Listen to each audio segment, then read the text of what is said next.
मुबारक है वो आदमी जो शरीरों की सलाह पर नहीं चलता और खताकारों की राह में खड़ा नहीं होता और ठट्ठाबाजों की मजलिस में नहीं बैठता, बल्कि खुदावंद की शरीयत में उसकी खुशनुदी है और उसी की शरीयत पर दिन रात उसका ध्यान रहता है। वो उस दरख्त की मानिद होगा जो पानी की नदियों के पास लगाया गया है, जो अपने वक्त पर फलता है और जिसका पत्ता भी नहीं मुरझाता।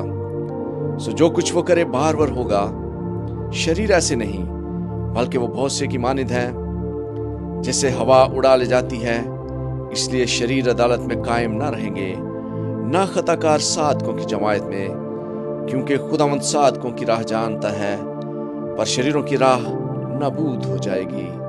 आमीन।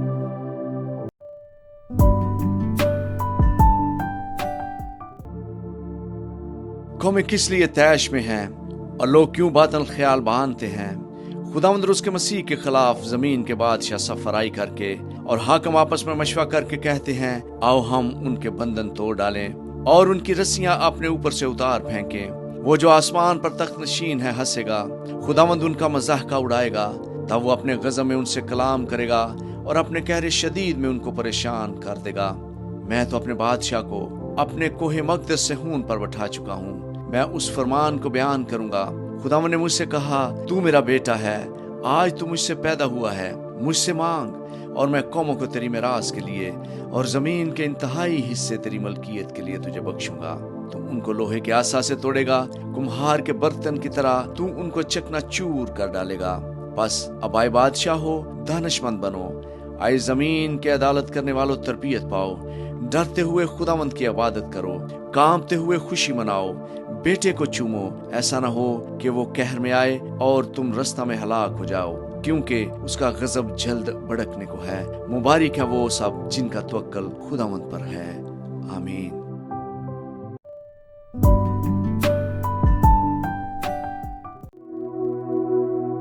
आए खुदावंद, मेरे सताने वाले कितने बढ़ गए। वो जो मेरे खिलाफ उठते हैं बहुत हैं। बहुत से मेरी जान के बारे में कहते हैं कि खुदावंद की तरफ से उसकी कुम्मत ना होगी।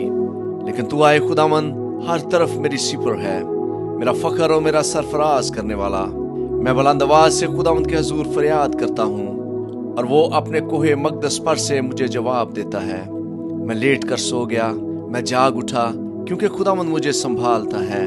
मैं उन 10,000 आदमियों से नहीं डरने का जो गिरदा गिर्द मेरे खिलाफ सफ बसता है। उठाए खुदावंद, आए मेरे खुदा, मुझे बचा ले, क्योंकि तूने मेरे सब दुश्मनों को जबड़े पर मारा है। तूने शरीरों के दांत तोड़ डाले हैं। नजात खुदावंद की तरफ से है।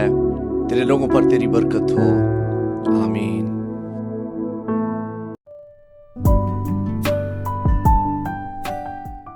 जब मैं पुकारूं तो मुझे जवाब दे, आए मेरी सदाकत के खुदा। तंगी में तूने मुझे कुशादगी बख्शी, मुझ पर रहम कर और मेरी दवा सुन ले। आए बनी आदम, कब तक मेरी इज्जत के बदले रसवाई होगी। तुम कब तक बतालत से मोहब्बत रखोगे और झूठ के दर पे रहोगे। जान रखो, खुदावंद ने दीनदार को अपने लिए अलग कर रखा है। जब मैं खुदावंद को पुकारूंगा तो वो सुन लेगा। थरथराओ और गुनाह ना करो। अपने अपने बिस्तर पर दिल में सोचो और खामोश रहो। सदाकत की कुर्बानियां गुजरानो और खुदावंद पर तवक्कल करो। बहुत से कहते हैं, कौन हमको कुछ भलाई दिखाएगा। आए खुदावंद, तू अपने चेहरे का नूर हम पर जलवागर फरमा। तूने मेरे दिल को उससे ज्यादा खुशी बख्शी है जो उनको गल्ला और मैं की फरावानी से होती है। मैं सलामती से लेट जाऊंगा और सो रहूंगा, क्योंकि आए खुदावंद, फक्त तू ही मुझे मुतमिन रखता है। आमीन।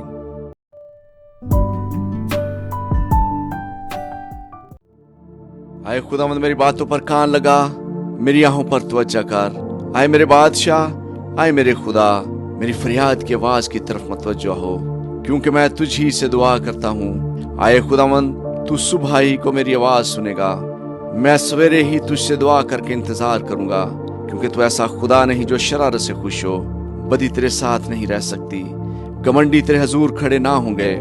तुझे सब बदकारों से नफरत है। तू उनको जो झूठ बोलते हैं हलाक करेगा। खुदावंद को खूनख्वार और दगाबाज आदमी से कराहत है, लेकिन मैं तेरी शफकत की कसरत से तेरे घर में आऊंगा। मैं तेरा रो मान कर तेरी मुकद्दस हैकल की तरफ रुख करके सजदा करूंगा। आए खुदावंद, मेरे दुश्मनों के सबब से मुझे अपनी सदाकत में चला। मेरे आगे आगे अपनी राह को साफ कर दे, क्योंकि उनके मुंह में जरा सच्चाई नहीं। उनका बातन महज शरारत है, उनका गला खुली कब्र है। वो अपनी जबान से खुशामद करते हैं। हाय खुदा, तू उनको मुजरम ठहरा, वो अपने ही मशरों से तबाह हों। उनको उनके गुनाहों की कसरत के सबब से खारिज कर दे, क्योंकि उन्होंने तुझसे सरकशी की। लेकिन वो सब जो तुझ पर भरोसा रखते हैं शादमान हों। वो सदा खुशी से ललकारे, क्योंकि तू उनकी हमायत करता है। और जो तेरे नाम से मोहब्बत रखते हैं तुझ में शाद रहें, क्योंकि तू सादक को बरकत बख्शेगा। हाय खुदा, तू उसे करम से सिप्र की तरह ढांक लेगा। आमीन।